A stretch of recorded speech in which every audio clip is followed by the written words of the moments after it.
We're going to zooming out. We're going to zoom out right now for our 9th episode because it has come to my attention that I should probably give a little bit of an explanation as to the kind of philosophy that we're doing when we're talking about this theology.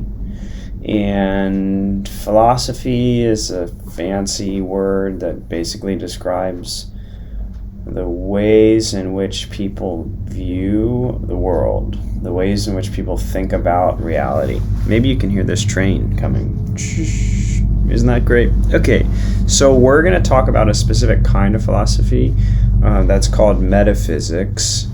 And metaphysics is a fancy word that gets at something pretty straightforward. I mean, it's mysterious, I guess, but it's also straightforward. And that thing is, how does stuff exist? Like, I know that this water bottle exists. Hopefully you also agree that this water bottle exists. But what does it mean for it to exist? And what does it mean for it not to exist? That was a nice thing, wasn't it? Image, yeah. So when we're talking about things, there's two ways generally that we can talk about them. The first is we can talk about the thing itself, the substance, and then we can talk about the properties of that substance, its accidents, the way that it, the qualities that it has, basically. A second way that we can talk about things is through another kind of duality or a pairing of terms, which is the matter and the form. So the matter of this is the material aspect of it. It's, the stuffness, like this is made out of a bunch of small, tiny, little, itty atoms. And that's the matter-ish. The matter is the stuff, the material out of which something comes into, through which it comes into existence. The form is its shape or its identity, its cohesiveness, its intelligibility. Like that's what we would call the form. Like the form is what gives the concrete identity to this thing as a water bottle. Right, so if this got thrown into a fire and the plastic melted down, it wouldn't be a water bottle anymore. It would be, melted plastic. It would have a different form. It would have a different shape, a different identity, a different intelligibility. We wouldn't look at it as a water bottle anymore. We'd look at it as melted plastic. Sad day for the water bottle. Okay. So those are the kind of two structural ways that we can think about how material things exist. The first is as a thing, as a substance itself that has a kind of stable identity to it, and then it has different properties. This water bottle is this big, it is for a specific purpose, holding water, it has this specific shape, weight, color, etc. Those are its accidents, its qualities or properties. Then the second way we can look at things is as a combination of matter and form. So it has a material aspect to it, and that material aspect is shaped, so to speak, by its form, by the thing that it is, right? It's a water bottle. It's not a tennis ball. Okay, so matter is not something that's material, which means it's not something that's subject to the scientific method. That's just part of the definition of what the thing is. All right. Now, 4 minutes in, we're going to come back to some of our questions, and we're actually going to deal with two of them really quickly and then spend a little bit more time on the last one. The first one, I'm just going to skip it. It says whether the substantial form of bread remains in the sacrament after the consecration. The answer is no. Next. It's not exceptionally relevant to what we're talking about. The next question that Aquinas asks is whether this change is wrought instantaneously. Whether this change, the change from the bread into the body of Christ, whether that happens like that, or whether it happens like this. Okay, the answer to that question, you can probably guess, is like that, instantaneously. Okay, Now we're going to talk about this interesting question. This is the last article on the change that happens in the Eucharist. And the question is this: whether this proposition is false. The body of Christ is made out of bread. So you can think for a second. You've been tracking. Like, is the phrase, the body of Christ is made out of bread, is that a good phrase or a bad phrase? Okay, here's how Aquinas answers the question. He says, well, let's review what we've talked about. And let's do that by way of analogy with two different kinds of change. The first is creation. Can you see my thumb? Now you can see my thumb. Creation and transmutation, or kind of the change of ash, or the change of wood into ash, the change of substances. All right. So what's common between, this is how Aquinas asks, what's common between all three of these kinds of changes? Creation, transmutation, and transubstantiation. What's common? Well, the common thing is that at time 1, you have X. And then at time 2, you have Y. And X and Y are not the same thing. Okay, so for creation, you have non-being. Nothing's there. Nothing's there. That's at time 1. At time 2, boom, you have the human soul. Boom, that's something. The human soul is something. It's being. You have something. Okay. Then in transmutation, at time 1, you have wood. At time 2, you have ash. Ash and wood are not the same thing. With transubstantiation, at time 1, you have bread. At time 2, you have the body of Christ. They're not the same thing. All right. So that's something that all three of these things have in common. But let's say, what does transubstantiation have in common with creation? What does transubstantiation have in common with creation? Specifically, that it wouldn't have in common with transmutation, with the change of one substance into another substance, like wood into ash. So Aquinas says this is what it has in common. There's no common substance. There's no common subject in which that change takes place. Okay, so how would we explain this?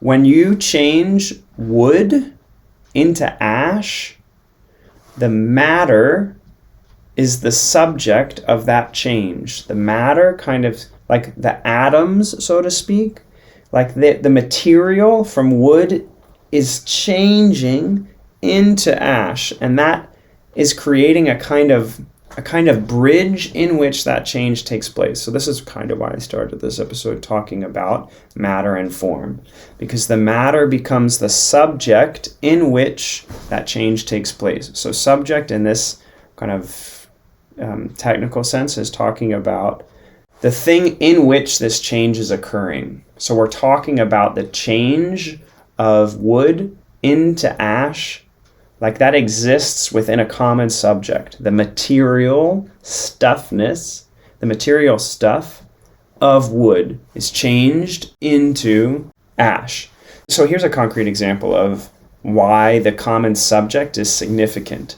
When people sometimes will have their remains cremated, or more specifically, like the relatives of family members will have their parents or their grandparents or relatives cremated.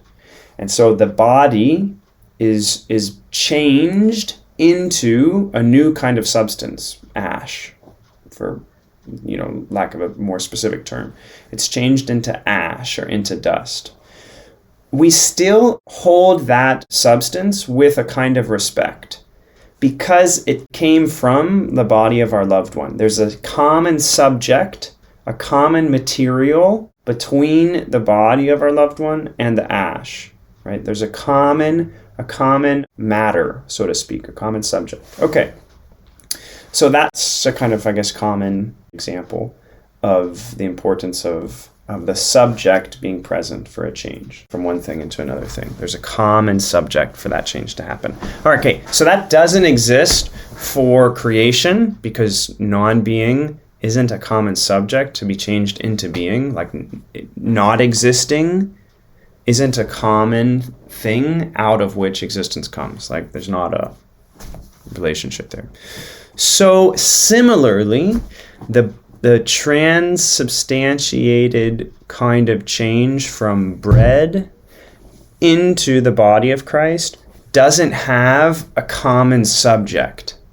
There's not a common matter that exists or endures through the conversion of the bread substance into the body substance. Okay, so that's mysterious again. Again, this is a kind of mysterious type of change. So that's something that the conversion of the bread substance into the body substance of Christ has in common with creation itself. But let's ask kind of briefly, if you're still watching this, let's talk briefly about the transmutation. What's common about the body of Christ transmuting into, pause. What's common about transmutation and transubstantiation? So here's what's common about them. Well, one thing is converted into another thing. Okay? Yeah, so the bread becomes the body of Christ and wood becomes ash, right? And so, just contrast that with creation. Non-being, non-existence does not change into existence, right? Before you were conceived, your soul didn't exist. So it's not like your soul was made from not existingness. It's like, that doesn't make any sense. No, it's just poofed right into existence. Okay, but that's different than this kind of commonality between conversion and transmutation. But those two changes are different, right? Because there's not a common subject happening in transubstantiation. I think I might be losing some of you. It's okay. It's okay if you only get 20% of this, right? I'm only getting 30% of it. But we're in it together. So here's what Aquinas says as a kind of conclusion to all of this. He says this: we shouldn't say that non-being is being, because there's not a common, there's a real change between those things. Similarly, we shouldn't say that the bread is the body of Christ, and we shouldn't say that wood is ash, because these are all real changes. So maybe you can just sort of forget the last 5 minutes and just listen to this. We shouldn't say that non-being is being, because there's a real change that's taking place. Similarly, we shouldn't say that the bread is the body of Christ, because there's a real change that just happened. They're not the same thing anymore, right? Similarly, we shouldn't say the wood is ash, because it's not actually wood, it's ash, right? Because there's a real change. Though we can say that these things are made out of another, insofar as that's denoting or referring to order, a kind of order of change. So we could say that being is made out of non-being, insofar as we're saying there's an ordered relationship between this thing in time 1 and this thing in time 2. Similarly, we can say that the body of Christ is made out of bread, or that ash is made out of wood. But we don't want to say, this is kind of a nuance, we don't want to say that the body of Christ is made up of bread, because again, there's not a common subject in which this change of the bread into the body of Christ takes place. Or just like we wouldn't want to say that being is made up of non-being. It's like, no. Something that's existing doesn't come up out of something that's not existing. But we can say that for ash, right? We can say that ash is made up of wood. Okay, so then let's go back to this question that I asked in the beginning. That question is the body of Christ made out of bread?